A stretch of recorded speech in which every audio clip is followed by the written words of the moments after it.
We are in the mushroom fruiting house. This is the house where money grows. It takes only 2 days. And remember, when you train with us, you can be able to have the opportunity of getting linked with market. Wanasema inaonja kama nyama.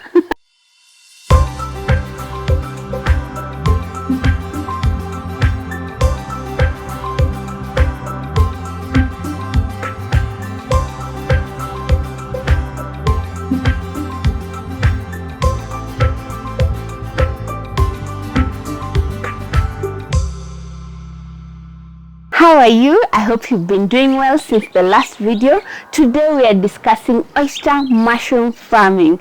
Thank you for all the comments you leave down below for us to understand better what you need so that we can create more enticing and more understandable video. We are at our farm where we offer mushroom training, so you can come and do a hands-on practical demonstration on how to go do it for yourself at home.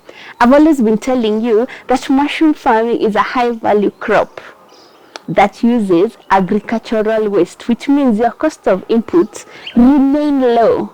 However, the product you're producing is high shelf. It means that it is very expensive, which means a better profit margin for you as a farmer.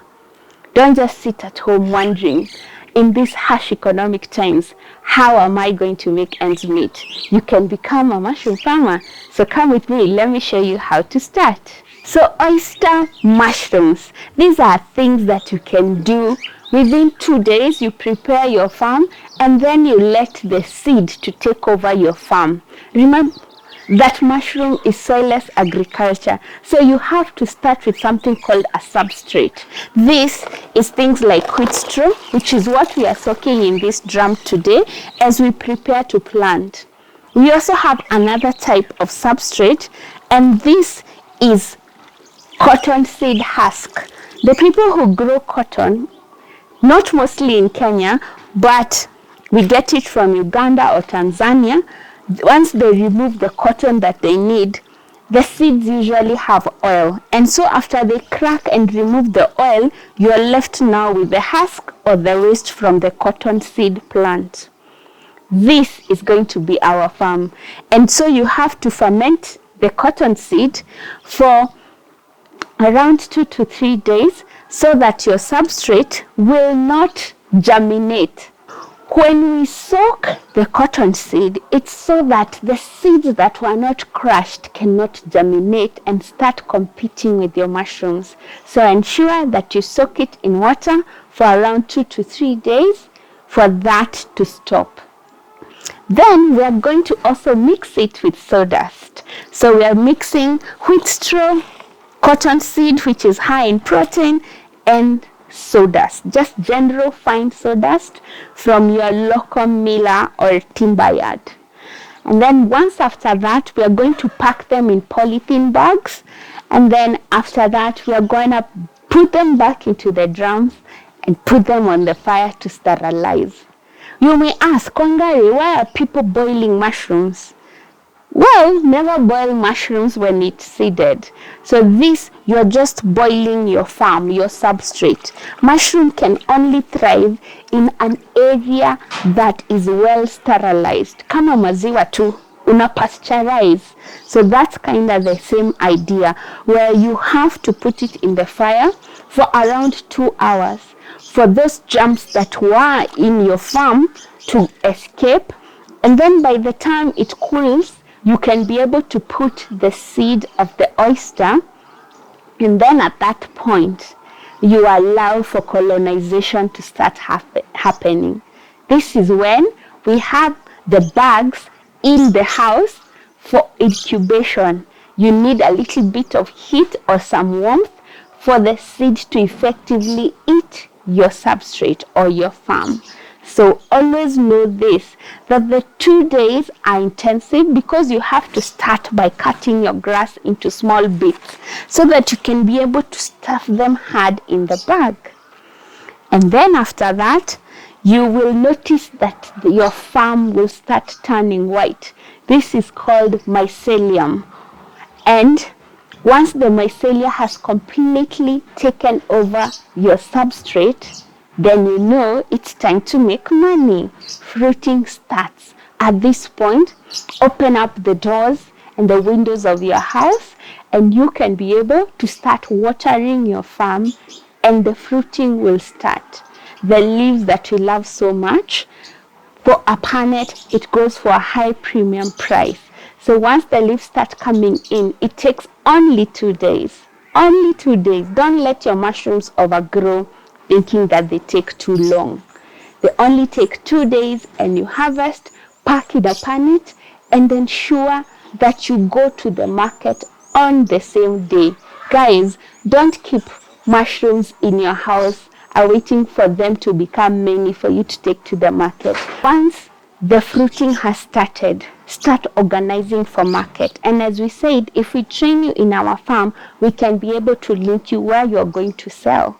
So start telling me, Wangari, I'm expecting to get 2 punnets in the next 2 days or tomorrow.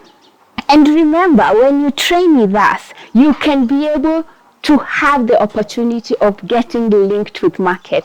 Let us know that, Wangari, a few of my 100 bits bags have started fruiting. You can start with 100 bags if you're hoping to be a commercial farmer. And you can go to 200, 300, 500, even some go to 1,000. So once you have your ready bags and you can see they have started to fruit, alert me and let me know, Wangari, a few of my bags are fruiting and I'm hoping to obtain around 10 punnets and above, and I would like you to link me to market. And at that point, I am going to make sure that I do that. Don't just say, I have the mushroom, it's ready, it's harvested. It's good to give someone a little bit of notice to make sure that I am securing that market for you. If you would like to learn how to cook mushrooms, it's very easy. It's a 5-minute recipe where you can fry it with onions and garlic in a frying pan, just the way you fry eggs. Those of you guys who tell me, Wangari, we don't know how to cook mushrooms to begin with, we have prepared a great video with many various recipes that take only 5 minutes to prepare, and I'm going to attach the link down below so that you can go have a great time and cook as you're watching the video. I hope you enjoy it. Let me know what are your comments upon eating the various varieties of mushrooms out there. Maybe you didn't have the drums, you can't be able to find firewood and start spreading smoke in your urban area. However, we strongly believe that mushroom farming is backyard farming. If you have a space at the back of your house, you can engage in the complete process of mushroom preparation. But those of you who are in urban centers, we have not left you behind. As we said, you can always rent a space nearby, a room that you know is vacant, or a bedroom that you are not using to start it as your mushroom farm. The most important thing to learn from this whole process is that mushroom is grown indoors. So always know that you can be able to scale it, but you can only scale it as a structure. You can put shelves to be able to organize and maximize your room vertically. For us is to help you know that mushroom needs 3 things in that room. It needs a lot of air, it needs a lot of moisture. Mushrooms are known to be 80 to 90% moisture. So they really do need a lot of water in their environment. And number 3 is temperature. Keep those temperatures down. Always ensure that you have lower than 22 degrees. However, we are in Kajiado, we are in Kitengela, where it is known to be very hot and Asa-like properties. So it means that our temperatures are high, and that means the kind of structure we have here is not the same as the structure of someone in Kiambu, Nyahururu, and other cooler areas of Kenya. Do not be scared. We are here to advise you, and you can consult with us on what you have existing, and you can try and modify it into a mushroom farm. Yes, you can see like this one is doing very well.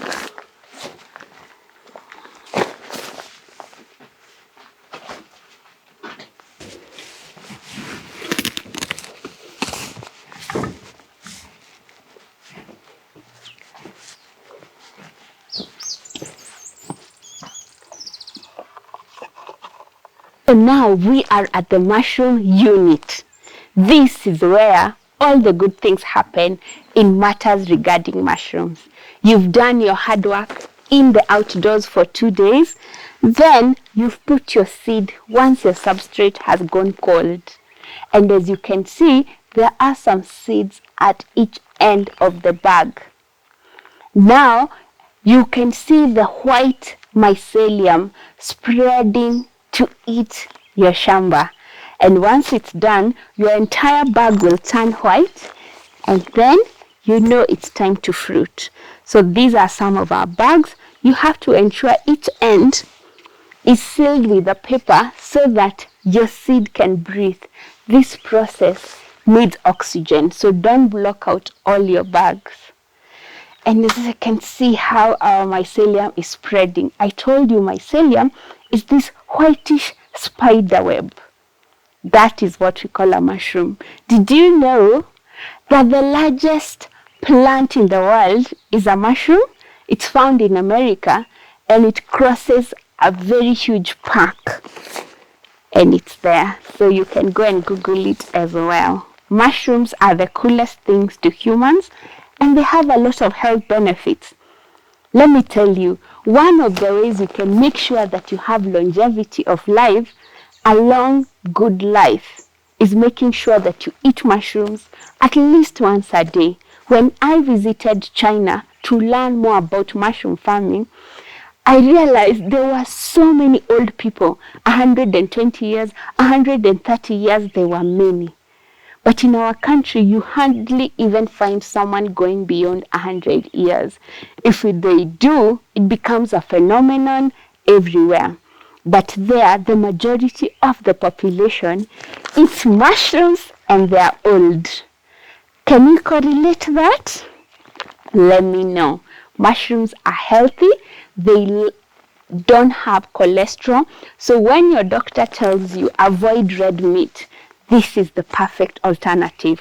If you are going vegan and all other forms of dieting that are avoiding meat, this is your perfect solution to making sure you have a protein-dense diet. Some mushrooms are known for giving you more brain power. A variety called lancemin is known to restore diseases like dementia and Alzheimer's. So when I say mushrooms are healthy, I am not lying. It's a healthy packed plant. And you should try it. The next time you go to a supermarket, carry a punnet home, give it a quick fry on your pan, and enjoy. Wanasema inaonja kama nyama. Now we are in the mushroom fruiting house. This is the house where money grows. As you can see, they are ready for harvest, packed in punnets and off to the market. When you see this, you should start seeing money. The excitement of me being here and seeing them thrive. As you can see, our house is made of stone. We were once having a madhouse. Remember, I've been in this business for 7 years. That's a long time. So those guys saying about quail business and all that, I've been doing this for 7 years. And what I can tell you is, I'm still at it. It's making me some moolah. Yes. So ensure that your house, especially if you are in hot, dry areas like Kajiado, Mombasa, and other areas where there is no frequent rainfall or low temperatures. For us, we use a stone-walled house and we put a ceiling. You can easily make your own ceiling using cardboards and a plastic bag to cover the cardboards so that they are not competing for the moisture of your crop. We said when the bags stay there for colonization for an entire month, your entire bag will turn white. And check out, our farm is ready once it's white. Open the windows, open all areas, turn them into a cool house with high moisture. You can spray on the bag, pour on the floor, and monitor the temperature. And they will know, they will be triggered if these three aspects are adhered to, and they will start fruiting. Remember, we said that our ready farms, this one is 2 kilos, and it will give you 2 kilos of fruit. So it will keep sprouting. You harvest by twisting and pulling, and keep spraying water, and more will come out until you achieve your 2 kilos. And in those 2 kilos, you have 8 punnets of mushrooms. Mushrooms are sold in punnets in the market. So when you have your 8 punnets, it means that a punnet, you can sell it for 150 times 8, and you had bought this bag for 460, meaning that you're making over 700 shillings per bag.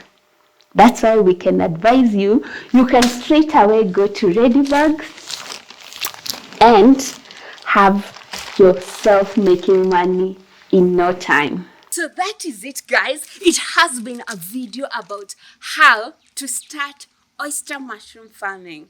I hope you enjoyed and got loads and loads of information on how you can also be an oyster mushroom farmer. For any comments or questions, please write them down below and reach out to us and let us know what else do you need clarity in the world of mushrooms.